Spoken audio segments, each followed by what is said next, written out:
वाराणसी एक ऐसा शहर जो अपनी प्राचीनता, आध्यात्मिकता और गंगा घाटों की जीवंतता के लिए विश्व भर में जाना जाता है। लेकिन हाल ही में इस शहर की शांति उस समय भंग हो गई जब एक 19 वर्षीय युवती के साथ हुए जघन्य सामूहिक बलात्कार की खबर सामने आई। ये घटना न केवल मानवता को शर्मसार करती है बल्कि कानून व्यवस्था पर भी एक बड़ा सवाल खड़ा करती है। पीड़िता, जिसकी उम्र महज 19 साल है, 29 मार्च को अपने एक दोस्त से मिलने गई थी। उस दिन उसे क्या पता था कि उसकी जिंदगी का सबसे भयानक दुस्वप्न शुरू होने वाला है। पुलिस में दर्ज कराई गई शिकायत के अनुसार पीड़िता का आरोप है कि उसे राज विश्वकर्मा नामक एक व्यक्ति मिला जो उसे लंका स्थित एक कैफे में ले गया।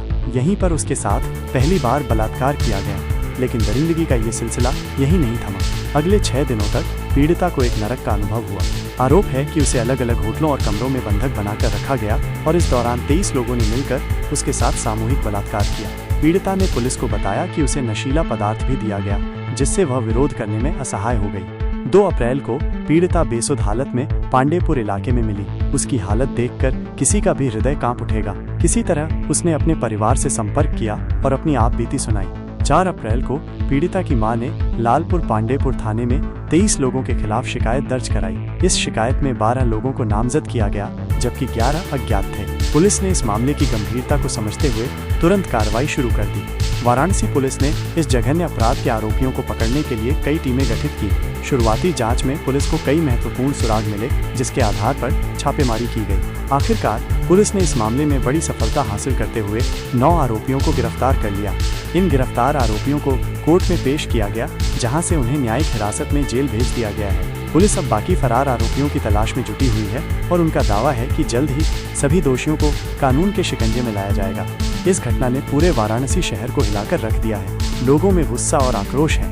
हर कोई ये जानना चाहता है कि आखिर कैसे इतने सारे लोग मिलकर इतने दिनों तक एक युवती के साथ ऐसी दरिंदगी कर सकते हैं। ये घटना महिलाओं की सुरक्षा और समाज में व्याप्त आपराधिक मानसिकता पर एक गंभीर प्रश्न चिन्ह लगाती है। प्रधानमंत्री नरेंद्र मोदी, जो वाराणसी के सांसद भी हैं, ने भी इस घटना की जानकारी ली और स्थानीय प्रशासन को इस मामले में कड़ी कार्रवाई करने के निर्देश दिए हैं। उन्होंने पीड़िता को हर संभव मदद का आश्वासन भी दिया है। पुलिस की जांच में ये भी सामने आया है कि कुछ लड़के एजेंट के तौर पर काम करते थे जो लड़कियों को फंसाकर कैफे और होटलों में लाते थे। पुलिस अब इस पूरे नेटवर्क की जड़ों तक पहुंचने की कोशिश कर रही है ताकि भविष्य में ऐसी घटनाओं को रोका जा सके। ये घटना एक बार फिर ये याद दिलाती है कि समाज में महिलाओं की सुरक्षा के लिए और भी बहुत कुछ करने की आवश्यकता है। कानूनों का सख्ती से पालन और सामाजिक जागरूकता ही ऐसे जघन्य अपराधों पर अंकुश लगा सकती है। 19 साल की उस पीड़िता को न्याय का इंतजार है और पूरे देश की नजरें अब इस मामले पर टिकी हुई हैं। ये देखना होगा कि कानून अपना काम कितनी तेजी और सख्ती से करता है ताकि दोषियों को उनके किए की सजा मिल सके और पीड़ित को इंसाफ मिल सके।